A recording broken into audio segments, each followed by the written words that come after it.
Os irmãos abram a Bíblia em 1 de Samuel, capítulo 10. Nós vamos ler dos versos de 1 a 9. Mas eu irei fazer a exposição de todo o capítulo nessa noite. Samuel pegou um vaso de azeite e o derramou sobre a cabeça de Saul. Então ele o beijou e disse: O Senhor está ungindo você como príncipe sobre a sua herança, o povo de Israel. Hoje, quando você se afastar de mim, encontrará 2 homens junto ao túmulo de Raquel, no território de Benjamim, em Zelza. Eles lhe dirão: já foram achadas as jumentas que você foi procurar, e eis que agora o seu pai já não pensa nelas, e está aflito por causa de vocês, pensando: o que posso fazer por meu filho? A seguir adiante, você chegará ao carvalho de Tabor. Ali virão a seu encontro 3 homens que vão subindo a Deus em Betel. Um estará levando 3 cabritos, outro 3 pães e o outro um odre de vinho. Eles irão saudar você e lhe darão 2 pães que você deve aceitar. Então você seguirá para Gibeá Elohim, onde está a guarnição dos filisteus. Ao entrar na cidade, você encontrará um grupo de profetas que descem do lugar alto. Eles estarão trocando liras, tambores, flautas e harpas, e estarão profetizando. O Espírito do Senhor se apossará de você, e você profetizará com ele, e será mudado em outro homem. Quando estes sinais se cumprirem, faça o que a ocasião exigir, porque Deus está com você. Vá na minha frente para Gilgal, eis que eu descerei para junto de vocês, a fim de oferecer holocaustos e apresentar ofertas pacíficas. Espere 7 dias, até que eu venha para junto de você, e lhe diga o que você deve fazer. Aconteceu no momento em que Saul virou para despedir-se de Samuel, Deus lhe mudou o coração. E todos esses sinais aconteceram naquele mesmo dia. Amém, irmãos? Santo Deus e Pai, abre os nossos olhos e que a Tua palavra possa falar profundamente ao meu coração e ao coração dos meus irmãos, e que nós possamos ouvir a voz do Senhor, e que nosso coração possa se quebrantar diante da voz majestosa do Deus poderoso. Fala a cada um, Senhor. Exorta quando falharmos, encoraja quando estivermos desanimados, mas em todo o tempo fale ao nosso coração, Pai. Esta é a minha oração, em nome de Jesus. Amém e amém. Amém, irmãos? Chegamos ao capítulo 10 de 1 Samuel, quando Deus finalmente dá aquilo que o povo de Israel tanto pediu: um rei. Meus irmãos, a narrativa de 1 Samuel marca um momento de transição para o povo de Israel, que é a transição do período dos juízes para a monarquia.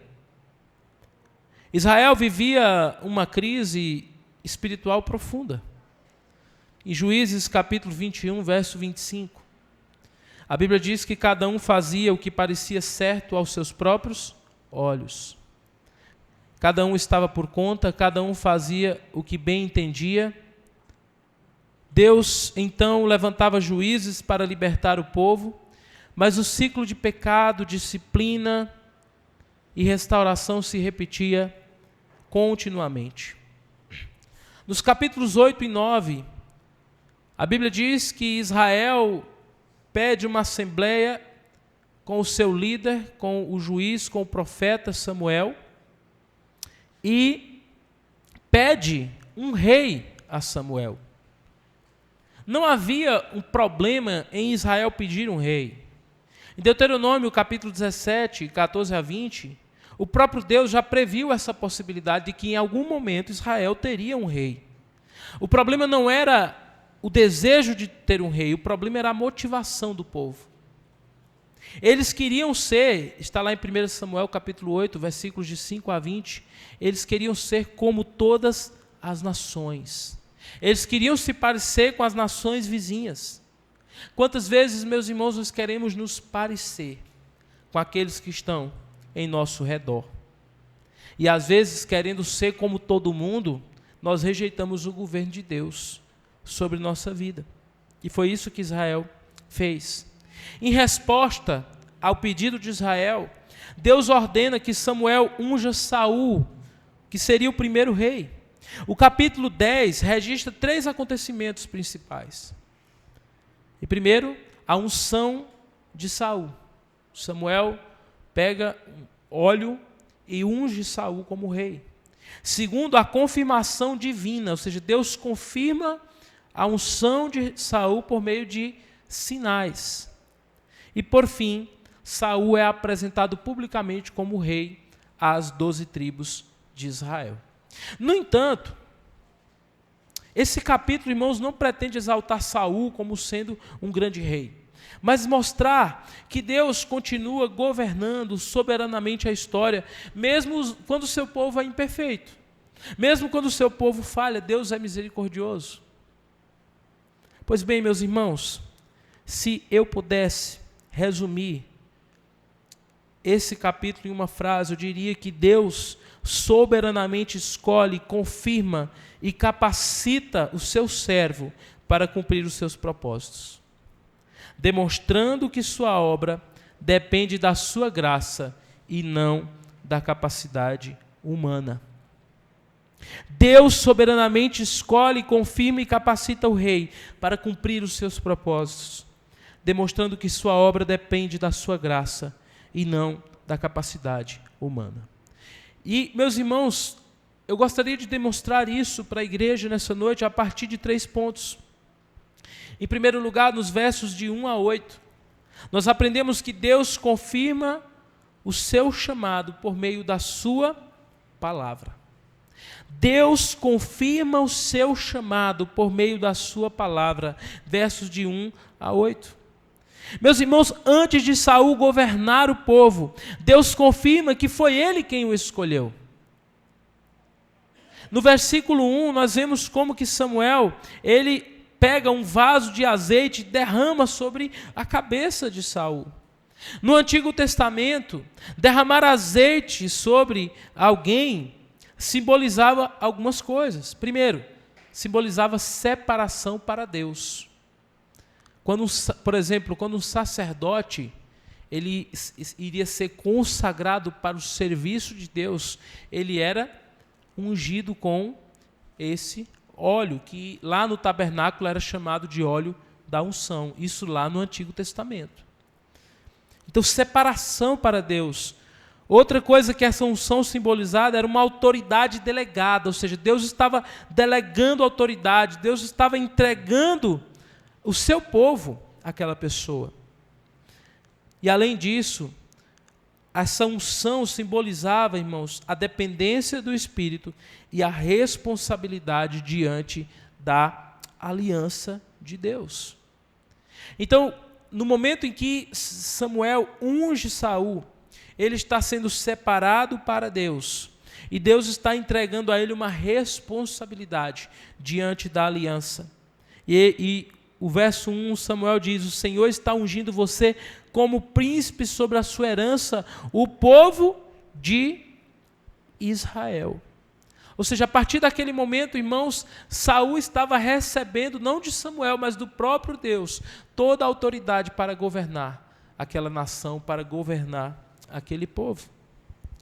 Nos versos 2 a 7, Samuel explica para Saul que haveriam alguns sinais, e esses sinais iriam autenticar aquela unção, iria mostrar que realmente ele era o rei escolhido. São 3 sinais. Quais são eles? O primeiro sinal está no verso 2. Ele disse: olha, você vai se encontrar com 2 homens, E esses homens vai tranquilizar você dizendo que as jumentas do seu pai já foram encontradas. E aqui Deus mostra que conhece até os detalhes mais simples da vida, nada escapa ao seu controle. Eu quero que você preste atenção numa coisa. Enquanto Deus, os irmãos se lembram, na semana retrasada, quando nós pregamos aqui no capítulo 9, como que Saul se encontrou com Samuel? Ele estava fazendo o quê? Ele estava em busca das jumentas perdidas do seu pai. E ali ele se encontra com Samuel. Quando ele vai ao encontro de Samuel, ele havia recebido um conselho do seu servo. Olha, há um homem de Deus na cidade e ele pode dizer para você aonde as jumentas estão. E na verdade Deus tinha outros planos. E os planos de Deus eram: Saul é escolhido para ser rei sobre as tribos de Israel. E então, meus irmãos, ali Samuel está dizendo: olha, você vai se encontrar com 2 homens, e esses 2 homens dirão: fique em paz, as jumentas do seu pai já foram encontradas. Então eu quero que você observe algo incrível aqui. É como se Deus dissesse para Saul o seguinte: olha, se preocupe agora com os planos que Deus tem para você. Você será ungido como príncipe sobre Israel. E não precisa mais se preocupar com as jumentas de seu pai, com os afazeres lá da propriedade do seu pai, da fazenda do seu pai, porque Deus já cuidou de tudo isso. Eu quero que você se preocupe com a missão que eu tenho para você. E é incrível isso, né, irmãos?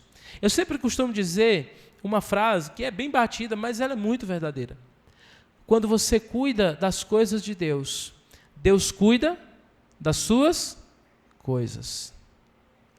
Deus está dizendo por meio de Samuel: olha, se preocupe com a missão que Deus tem para você e não se preocupe mais com esses detalhes, pois Deus já está cuidando de tudo. É como se Samuel dissesse: olha, você não precisa mais sair por aí em busca dessas jumentas. Você não precisa mais se preocupar com os animais do seu pai, porque agora eu tenho uma missão muito maior para você. Você vai cuidar das ovelhas de Israel. Você será rei sobre Israel. Meus irmãos, quantas vezes nós usamos as nossas tarefas, nossos afazeres, as nossas preocupações, as coisas da nossa vida, para não cumprirmos a missão de Deus, aquilo que Deus colocou em nossa mão. Quantas vezes? Quando Deus fala isso para Saul, ele está dizendo: não se preocupe mais com as suas coisas. Deus já está cuidando. Eu não sei se é o seu caso, mas há muitos crentes e há muitas pessoas que usam como justificativa para não servir a Deus o fato de que tem muitos afazeres. Ah, pastor, os meus negócios. Ah, pastor, eu tenho uma demanda de trabalho muito grande. Eu tenho filhos pequenos, eu tenho que cuidar da casa. Outros dizem: olha, eu tenho que estudar, estou no final do período. Deus está dizendo para você o que ele disse para Saul: cuide das minhas coisas, que eu já cuidei das suas. Coloque a missão que eu te dei como prioridade na sua vida. E Deus vai te honrar. Você tem colocado o Senhor como prioridade na sua vida, meu irmão, minha irmã? Será que nós não estamos preocupados com jumentas e com coisas pequenas, enquanto Deus quer nos dar algo muito maior para a gente poder fazer, para a gente poder servir e glorificar o Senhor? O segundo sinal está nos versículos 3 a 4. O primeiro, você vai encontrar com 2 homens. Esses homens dirão: não se preocupe com as jumentas de seu pai. O segundo sinal, ele iria encontrar novamente com homens, mas dessa vez com 3 homens. E esses homens agora estão indo adorar em Betel. E Samuel diz: olha, esses homens estão indo para Betel adorar, oferecer sacrifício, mas eles lhe darão 2 pães. 2 pães. É interessante isso, irmãos. Muitas vezes na história bíblica nós vemos personagens que foram alimentados por Deus em momentos de dificuldade. Um exemplo disso é Elias. Os irmãos se lembram? Quando Elias está lá no deserto, perto do riacho de Serepta, ele está fugindo de Jezabel, do rei Acabe, de toda aquela situação que aconteceu depois do episódio do Monte Carmelo. E Elias está ali pedindo a Deus que tire sua própria vida num momento muito difícil. E Deus vem ao encontro de Elias. E sabe o que o Senhor prepara, o que aquele anjo prepara para Elias naquele momento, irmãos? Alimento, nutrição. E aqui novamente Samuel está dizendo, olha, eles lhe darão 2 pães. O que isso representa? Irmãos, eu creio que representa 2 coisas. Primeiro, Deus está dizendo para Saul, por meio de Samuel, que Deus proveria todas as suas necessidades. Deus proveria todas as suas necessidades e que ele não tinha por que ficar preocupado. Se ele tinha sido escolhido por Deus para ser príncipe sobre Israel, ele poderia ter a certeza que Deus proveria tudo o que ele precisaria. Não é isso que a Bíblia diz, irmãos? Para Mateus capítulo 6, verso 33, buscar em primeiro lugar o reino de Deus e a sua justiça, e todas as demais coisas serão acrescentadas. As demais coisas ali, se você ver o contexto do capítulo 6, é o que comer, o que beber e o que vestir. Deus está prometendo ali, de forma simbólica a Saul, que iria prover todas as suas necessidades. Outra coisa que eu creio que esse segundo sinal representa é que o povo começaria a reconhecer Saul. Aqueles 3 homens eram das tribos de Israel, eles estavam indo a Betel adorar o Senhor. Betel era onde ficava o tabernáculo e a arca da aliança. Eles estavam indo oferecer sacrifício, adorar a Deus. Então, ali, de certa forma, Deus já estava mostrando que o povo iria reconhecer, ou pelo menos a maioria deles, que Saul seria o rei. E o terceiro sinal, nos versículos de 5 a 6. E, novamente, Saul vai se encontrar com algumas pessoas. Mas, dessa vez, ele vai se encontrar com um grupo de profetas. E ele diz mais, olha, o Espírito do Senhor virá poderosamente sobre você. Você profetizará junto com eles. O objetivo aqui não era transformar Saul em um profeta permanente, mas daquela forma Deus estaria autenticando o seu chamado diante do povo. Ele já havia sido ungido com óleo. Agora, de certa forma, Deus estava mostrando para o povo que o Espírito de Deus também havia descido sobre ele. E essa é uma questão muito importante a respeito do ministério da pessoa do Espírito Santo no Antigo e no Novo Testamento. Porque no Antigo Testamento, irmãos, o Espírito Santo descia sobre alguns homens e mulheres que eram escolhidos por Deus de forma pontual. E ele descia para capacitar esses homens e mulheres para cumprir um ministério, uma obra específica. Mas no Novo Testamento não. No Novo Testamento o Espírito Santo desce sobre o crente e ali permanece para sempre. Amém, irmãos? O Espírito Santo de Deus agora desce sobre toda a carne, como foi profetizado por Joel, como foi cumprido lá em Pentecostes, em Atos capítulo 2. O Espírito habita em todos os crentes, mas no Antigo Testamento não era assim.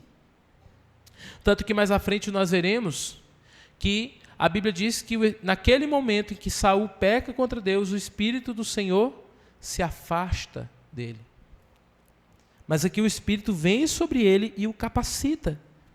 Esse era um sinal, outro sinal.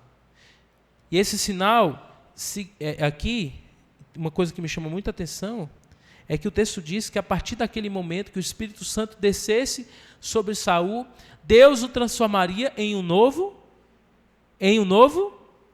homem. Ou seja, haveria uma mudança radical na vida dele. Porque, meus irmãos, muito antes de Deus nos usar para fazer alguma coisa, Deus deseja nos transformar. Deus deseja nos moldar. E o verso 8, aqui, para mim, é um dos momentos mais importantes dessa passagem. Coloca aqui, por gentileza, irmã Mônica. Vamos todos juntos aqui. O profeta Samuel se volta para o mais novo rei de Israel, o primeiro rei da história de Israel. E qual é a primeira coisa que Samuel diz para ele? Aqui no verso 8, vá na minha frente para Gilgal, e eis que eu descerei para junto de você, a fim de oferecer holocaustos e apresentar ofertas pacíficas. Agora tem um ponto interessante. Espere 7 dias, até que eu venha para junto de você e te diga o que você deve fazer. E aqui tem um ponto interessante. Saul tinha acabado de ser escolhido e ungido como rei de Israel. Mas Samuel está dizendo que mesmo assim, a obediência ainda era o quê? Indispensável. Olha, você deve ir até o Gilgal e lá você vai esperar por mim 7 dias até que eu vá e lhe diga como você deve proceder. A obediência continua sendo indispensável. Mesmo sendo rei, Saul deveria esperar Samuel. E esse detalhe é extremamente importante. Porque em Israel, o rei jamais deveria estar acima da palavra de Deus. A sua autoridade seria limitada pela aliança de Deus com Israel. E muitas vezes Deus vai levantar profetas para confrontar os reis e fazê-los lembrar da sua aliança, de que eles deveriam se voltar para o Senhor. Nenhum homem ou mulher, por mais autoridade que seja, está acima da palavra de Deus. A obediência sempre será indispensável. Em 1 Samuel capítulo 12, versos 14 a 15, um pouco mais à frente, o próprio Samuel diz a Saul: se temerdes ao Senhor e o servirdes e lhe atentardes à sua voz, tu serás bem-aventurado. Então veja, Samuel diz a Saul: olha, você precisa se atentar à voz de Deus. Você precisa ouvir a vontade de Deus. Lembra de Josué capítulo 9, quando Deus fala para Josué, diante daquela missão de entrar na terra, Deus diz a Josué como que Josué seria bem-aventurado, como que ele seria bem-sucedido, como que ele seria próspero, irmãos? Se ele se atentasse para a palavra de Deus e obedecesse os mandamentos do Senhor. Com Saul seria a mesma coisa. A mesma coisa. Pois bem, irmãos, ainda em 1 Samuel capítulo 15, versículo 22 a 23, tem uma outra passagem que é muito importante na Bíblia. Os irmãos se lembram quando Samuel vai ao encontro de Saul, e Saul tinha acabado de desobedecer a Deus. Os irmãos se lembram dessa? E quando Samuel chega lá diante de Saul, o que ele diz? Tem porventura o Senhor tanto prazer em holocaustos e sacrifícios, quanto em que se obedeça a sua palavra? Eis que o obedecer é melhor do que... E essa questão da obediência é muito importante nessa história de Saul. Se você prestar atenção no versículo 8, Samuel já está, e Deus por meio de Samuel está provando Saul para ver se ele seria obediente à voz de Deus. Porque a obediência é algo extremamente importante. De fato, nós somos salvos pela graça de Deus. Mas todo aquele que conhece o Senhor, que tem em sua vida o Espírito Santo de Deus, se alegra em obedecer os mandamentos de Cristo. João 14, verso 15, Jesus fala sobre isso, sobre obediência. Evangelho de João, capítulo 14, verso 15. Jesus diz: se vocês me amarem, vocês guardarão os meus mandamentos. Como que eu tenho a prova de que eu amo a Deus? Eu guardo os mandamentos de Deus. Eu busco obedecer, não com perfeição, mas o intento, o desejo do meu coração é fazer a vontade de Deus. João 14, 21, Jesus repete: aquele que tem os meus mandamentos e os guarda, este é o que me ama. Então, a obediência, meus irmãos, é a prova de que nós amamos a Deus. É a prova de que nós estamos em comunhão com Deus. E para Saul, isso era muito importante. Ele precisava obedecer à voz de Deus, porque o chamado de Deus sempre vem acompanhado da confirmação da sua palavra, e isso exige submissão à sua vontade. Em segundo lugar, se dos versículos de 1 a 8 nós vemos os sinais de Deus para Saul e a necessidade dele obedecer à palavra de Deus, a partir do verso 9, nós aprendemos que Deus transforma e capacita os seus servos. Deus transforma e capacita. Eu estou, meus irmãos, pela graça de Deus, fazem 16 anos. Agora vai completar 17 anos que eu entreguei a minha vida para Jesus Cristo. São 10 anos de ministério. De lá para cá, meus irmãos, eu já vi Deus transformar a vida de muitas pessoas. Porque Deus tem poder para transformar vidas. E no dia que nós, como igreja, não crermos nisso, nós podemos fechar a porta da igreja. Porque o evangelho é sobre transformação de vidas. E Deus tem poder para transformar e capacitar os seus servos.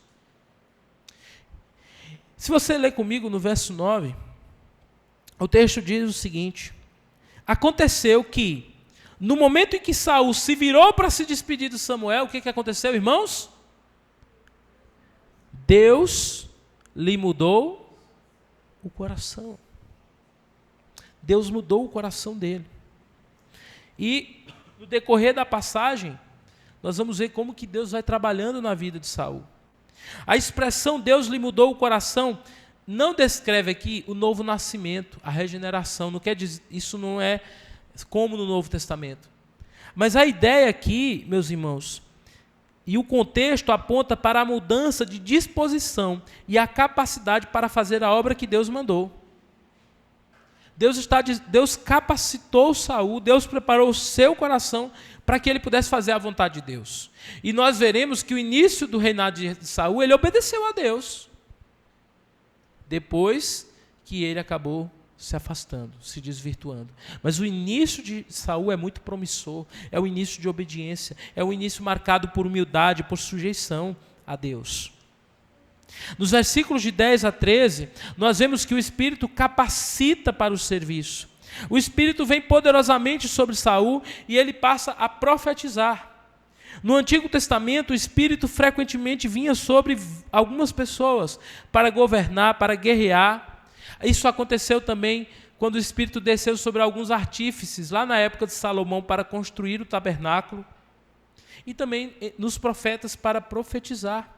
Não se trata ainda da habitação permanente na nova aliança. O foco é capacitação para uma missão específica, a missão de governar o povo de Israel. E aquela transformação na vida de Saul gera espanto. Nos versículos de 11 a 12 diz que o povo fica espantado com aquilo e questiona: está também Saul entre os profetas de Deus? A pergunta revela duas verdades. Primeiro, ninguém esperava aquela transformação na vida de Saul.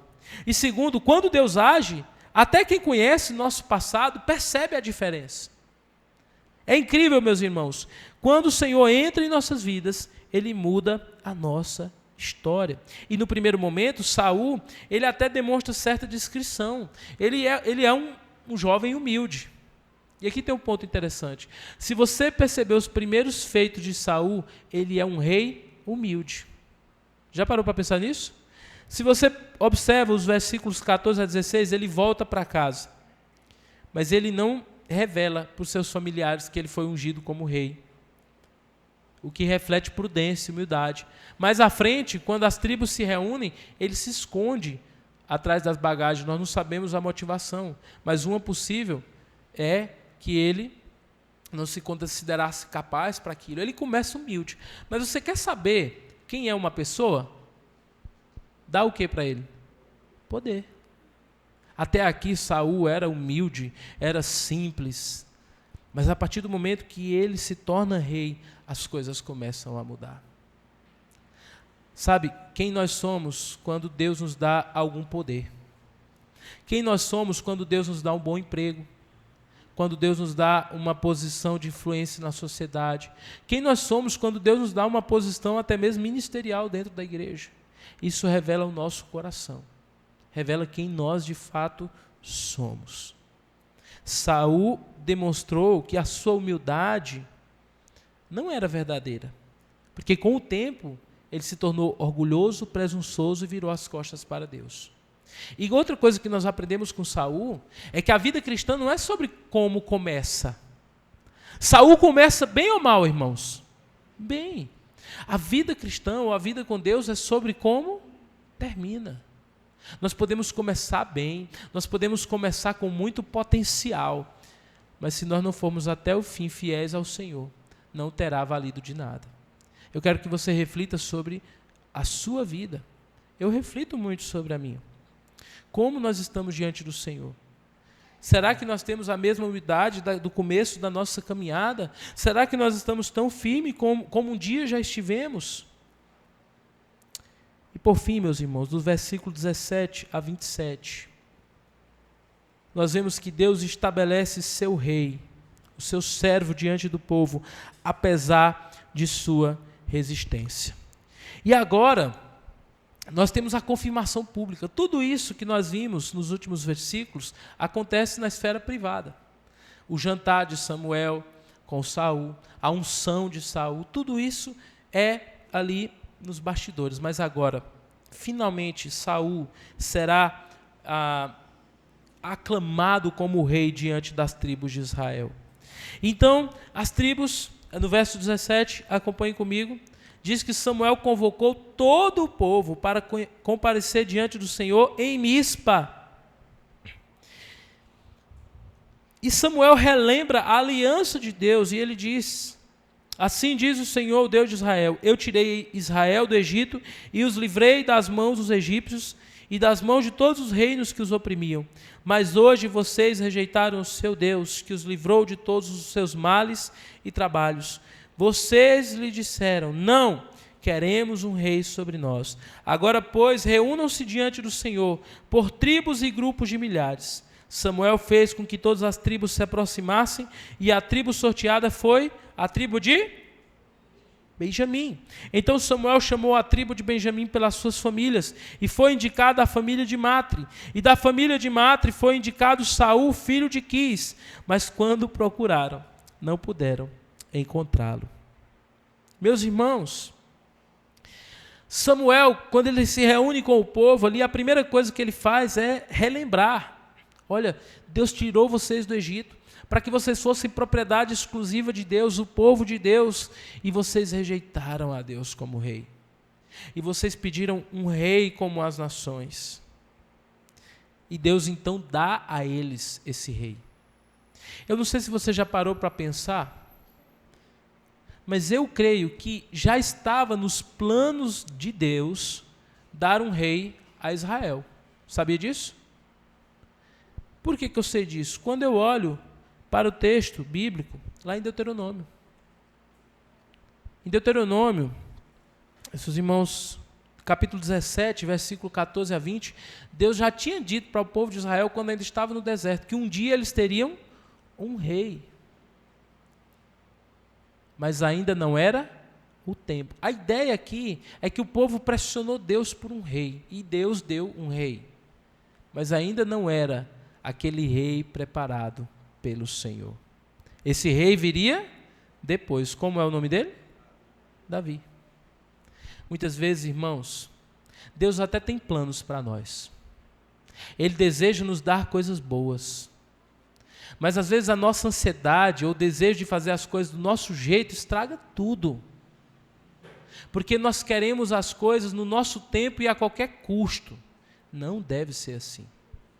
Quantas vezes nós estragamos tudo quando colocamos o carro na frente dos bois e não temos paciência de esperar o tempo do Senhor. Isso vale para muitas coisas. Isso vale, por exemplo, se nós formos pensar, para jovens solteiros, por exemplo, que desejam constituir uma família, se casar com um homem de Deus, com uma mulher de Deus. Deus quer isso é algo bom, amém?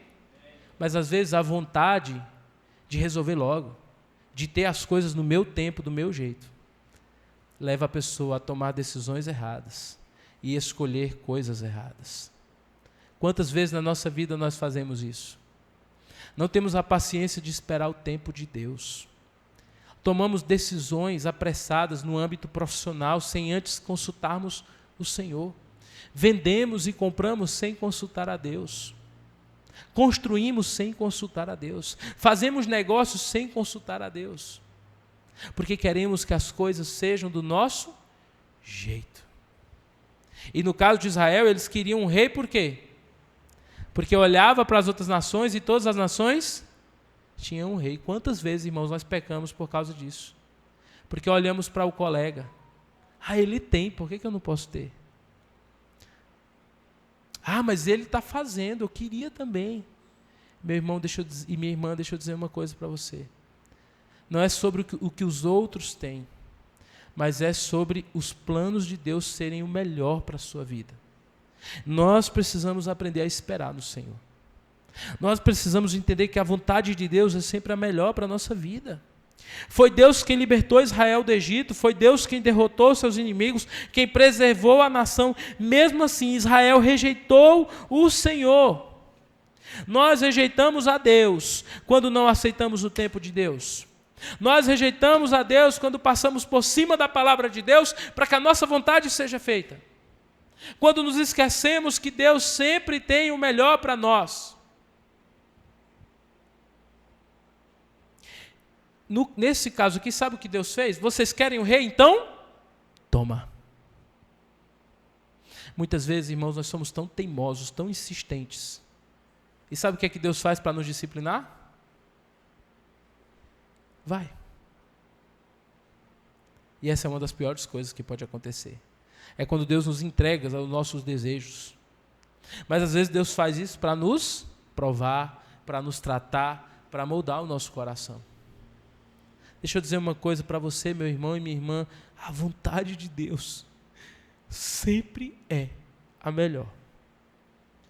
Em alguns momentos, como o salmista Asaf, no Salmo 73, nós vamos olhar para os ímpios, vamos olhar para os nossos colegas, amigos da faculdade, olhar para o nosso colega de trabalho, para o vizinho do lado, e a gente vai sentir no nosso coração inveja e dizer, eu queria tanto viver a vida dele. Deixa eu dizer uma coisa para você, meu irmão, não existe vida mais preciosa, não existe vida mais próspera, vida mais rica do que um homem e uma mulher que vive no centro da vontade de Deus.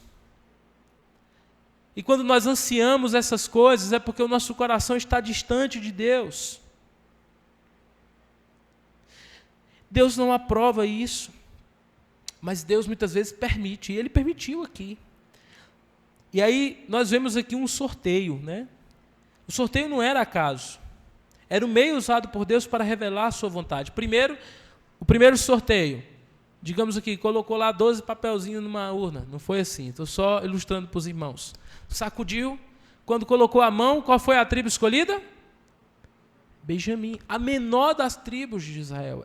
Essa tribo já tinha sido quase destruída anos antes, naquela guerra civil que aconteceu em Israel na época dos juízes. Então de lá tiraram um clã, o menor clã de Benjamim, a menor família desse clã, e então finalmente Saul no primeiro momento não é encontrado, mas Deus revela onde ele está. Ele está escondido entre as bagagens. Essa cena é muito significativa. Sabe quando você tem uma expectativa de alcançar alguma coisa e você pensa assim, vai ser algo maravilhoso, vai ser algo extraordinário, eu quero muito isso, eu estou a ponto de passar por cima de qualquer coisa para ter isso na minha vida, e quando finalmente você chega lá, aí você olha assim, é só isso. É só isso. O povo procurava um rei poderoso, mas o rei escolhido está encolhido, escondido, atrás de algumas bagagens. Há diferentes interpretações. Seria medo? Insegurança? Não sei. O contexto que vem a seguir sugere que havia um problema de caráter em Saul. Ele era um homem alto, forte, não é isso? Não é isso, irmãos?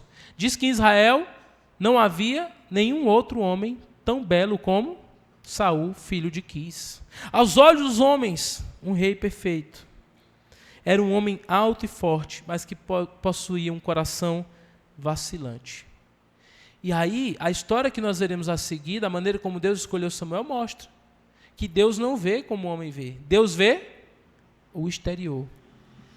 O homem vê o exterior, mas Deus vê o coração. Saul, lindo, maravilhoso, mas o seu coração era vacilante. Havia um problema de caráter. Quantas vezes nós estamos sendo levados pela aparência nas nossas decisões? Uma coisa que a gente aprende em 1 Samuel, irmãos, é que o perfil do mundo é viver de aparência. Deixa eu dizer uma coisa para você. Não viva de aparência. Deus não olha para a aparência. Deus não se importa com o carro, o modelo do carro que você está usando. Deus não se importa com a etiqueta da camisa, do vestido que você está usando.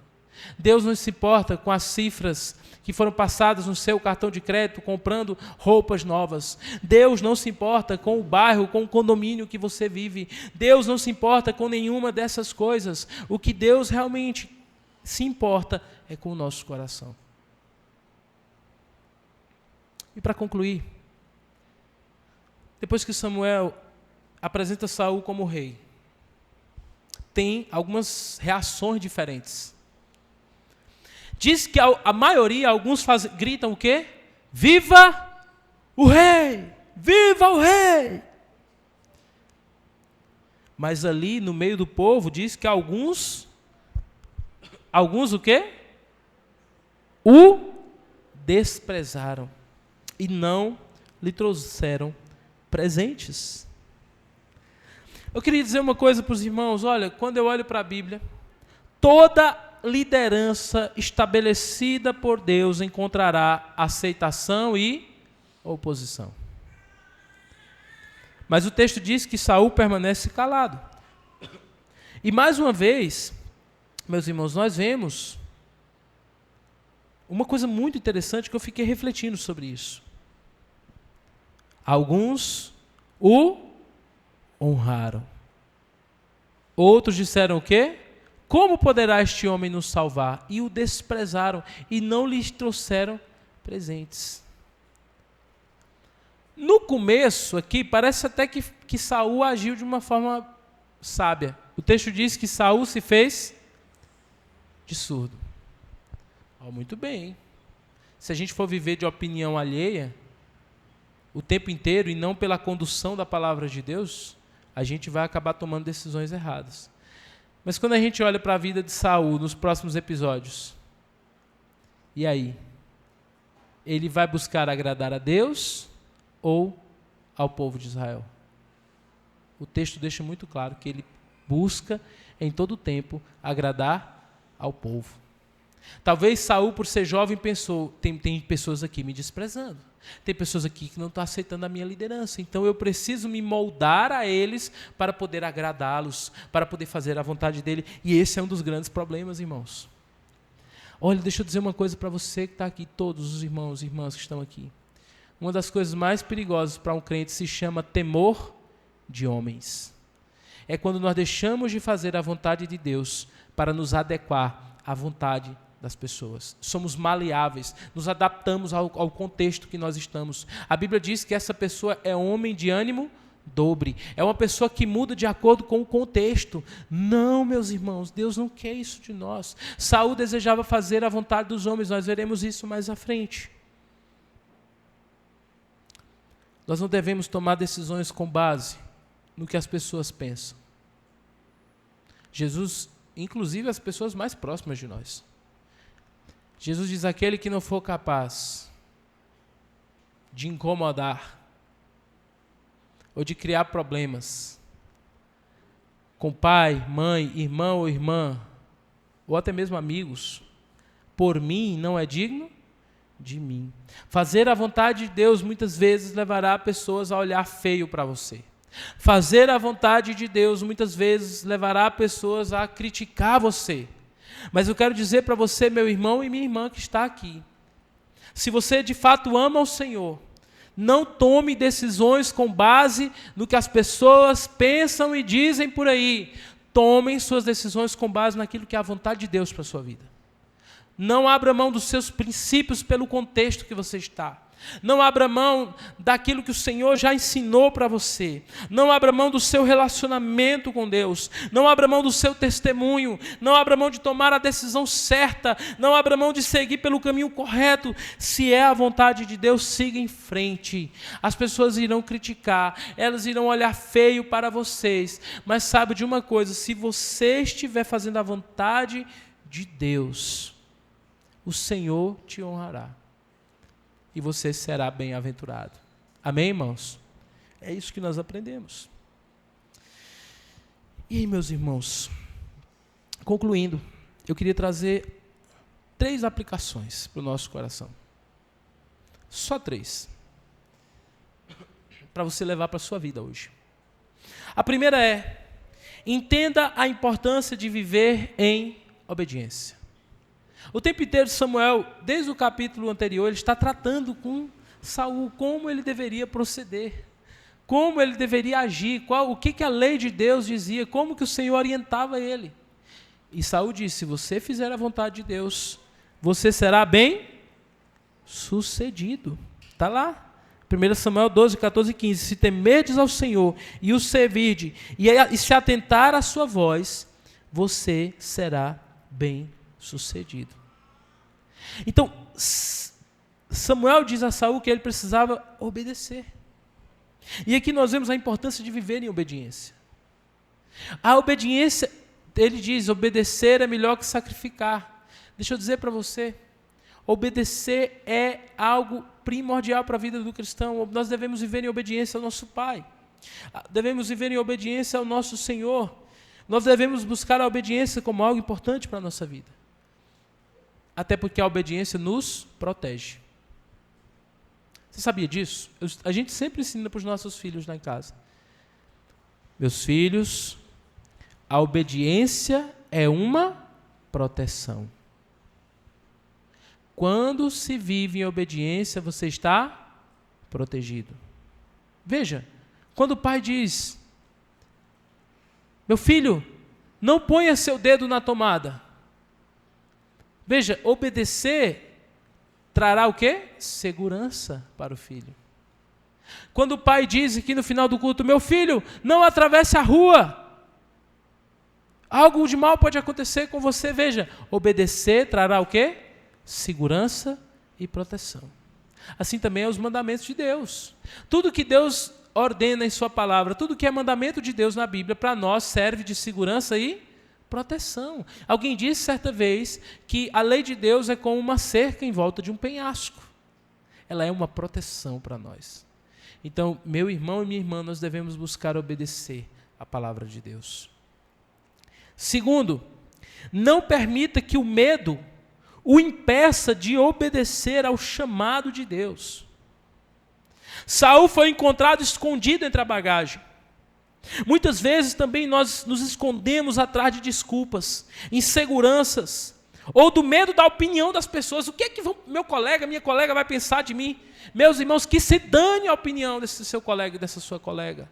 O Deus vivo e verdadeiro está olhando para você e é isso que importa. Muitas vezes, meus irmãos, a obediência exige coragem para dar o próximo passo, confiando naquele que nos chamou, coragem para fazer a sua vontade. Será que existe alguma área em que eu estou escondido entre a bagagem da minha vida? Será que eu estou adiando uma obediência que Deus já deixou clara? Não permita que o medo, muitas vezes o medo até mesmo da opinião dos outros, o medo da pressão no trabalho, o medo de ser coagido no ambiente de estudo, na universidade, o medo de ser coagido pela família que não é crente. O medo muitas vezes nos paralisa e nos impede de fazer a vontade de Deus. Mas eu queria deixar um versículo para os irmãos que está lá no livro de Atos, em que os discípulos, depois de pregarem a palavra de Deus, no capítulo 4 de Atos, eles são chamados pelos membros do Sinédrio. Eles então levam uma surra. Os membros do Sinédrio, preocupados porque o povo estava clamando do lado de fora, não matam eles e decidem soltá-los. Mas antes de soltá-los, eles dizem para eles: olha, vocês podem ir, mas não falem mais a respeito desse Jesus. E os discípulos então respondem: como? Como nós podemos fazer isso? Reflitam, é melhor obedecer a Deus ou os homens? E eles dali saíram e entremente pregavam por toda parte a palavra de Deus, porque eles sabiam que muito mais importante do que fazer a vontade dos homens era fazer a vontade de Deus. E assim também deve ser em nossas vidas. E por fim, irmãos, última aplicação. Lembre-se de que a aprovação das pessoas é algo passageiro. Não viva para isso. Enquanto alguns gritavam: viva o rei, outros o desprezavam. Os mesmos que gritaram: viva o rei, tempos depois estava cantando o quê? Saul venceu, matou milhares, mas Davi matou milhares de milhares. Ou seja, meus irmãos, a opinião das pessoas muda o tempo inteiro. O tempo inteiro a opinião das pessoas muda a seu respeito. Se nós formos viver pela opinião das pessoas, nós estamos perdidos. Quem vive buscando agradar as pessoas será constantemente frustrado. O servo de Deus deve buscar, acima de tudo, a aprovação do Senhor. A pergunta é: minhas decisões são guiadas pelo desejo de agradar a Deus ou elas são moldadas pela opinião dos outros?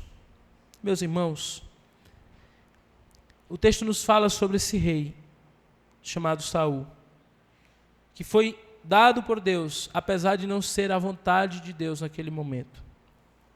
Mas a Bíblia nos fala sobre um outro rei que foi preparado por Deus. Esse sim foi preparado por Deus. Como que é o nome desse rei? Jesus. Em Jesus, meus irmãos, Deus estabelece definitivamente o rei perfeito, plenamente ungido, não por óleo, mas pelo Espírito Santo de Deus, perfeitamente obediente ao Pai e capaz de cumprir eternamente os propósitos da redenção na vida do seu povo. Enquanto Saul revela a insuficiência dos reis humanos, Cristo revela a suficiência do rei prometido, cujo reino eterno jamais terá fim.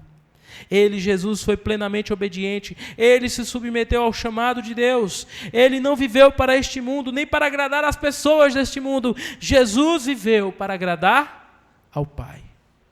E morrendo naquela cruz, perdoou os nossos pecados, para salvar pessoas falhas e imperfeitas, como eu e você. E a Bíblia diz que todo aquele que se arrepende dos seus pecados e crê em Jesus, será salvo. A graça, a perdão, a misericórdia, nós podemos até estar em erro, podemos falhar, mas nunca é tarde para nos voltarmos para o Rei perfeito que morreu naquela cruz para nos salvar. Esse mesmo Rei oferece perdão e está de braços abertos para aqueles que falham, para aqueles que em algum momento o desprezam, para aqueles que alargam a vontade de Deus para fazer a vontade dos homens. Esse Rei perfeito se chama Jesus.